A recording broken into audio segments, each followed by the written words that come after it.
Natapos na po natin yung ating ginagawang center speaker stand. Ayan po siya, oh. Pareho na po siya ng ating left and right na speaker stand. Kung makikita nyo po, kung mapapansin nyo, yan po ang ginamit kong mga kahoy dyan, kagaya po nitong base, sangkalan po yan, chopping board, pati po ito chopping board. Po. At ito pong pinaka base niya, yung nilagay pong chopping board na yan, napakabigat, napakaganda pong speaker stand yan. Kaya lang, hindi pa po yan tapos na tapos dahil ito po, pipitahan pa po natin ng kulay itim to. Medyo hindi kasi maganda, pag nakita nyo medyo maputi siya. At ito pong left and right speaker stand natin, palitan din po natin yan ng ganito. Gagawin po rin natin yan, kaya naayos na po natin yan, okay na po yan, tatlong speaker stand natin na yan. Yan po siya. At ang nagastos ko po dyan parang 630 yata, parang ganun. Tapos ito pong kahoy na to, dati ko na po mga kahoy yan, pareho yan po sa natin left and right speaker stand. At ang pinaka itsura po niya, parang letter T siya. Ayan po yung pinakaharapan at ito yung sa likod para padiretso siya.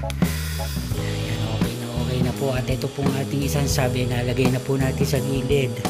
Siguro sa susunod, yung isang pong ating 15 inch ang gagawin natin. Para ito po malagay natin sa likod muna. Ayan, para pumantay siya.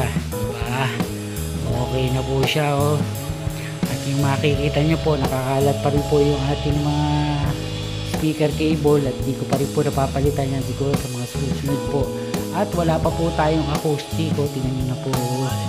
Kaya medyo ma-echo pa rin po kahit papano, kahit po naglagay tayo ng carpet saka ng kortina, medyo nakatulong po yan, malaki po na naitulong yan, pero meron pa rin po.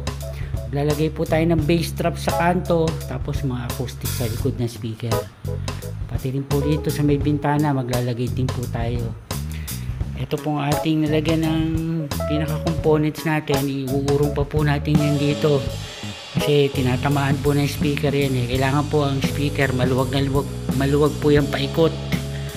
malaki po ang reflections kasi na isang speaker. Kaya lang, kailangan po makahinga siya na husto. Kaya yan po ang kailangan ng speaker. Hindi po yan kailangan nakadikit sa dingding. Kailangan malayo po yan. Kaya wala siyang masyadong mga nasa paligid niya na dikit sa kanya. Yan, diba? Ang ating center speaker stand. Ganda na, oh. Ayan mga ka-HD, ang ating bagong center speaker stand. Siguro sa susunod din po gagawin natin yung ating sa mga surround. Apat pa po gagawin natin. Ayan mga ka-HD, hanggang dito na lang po.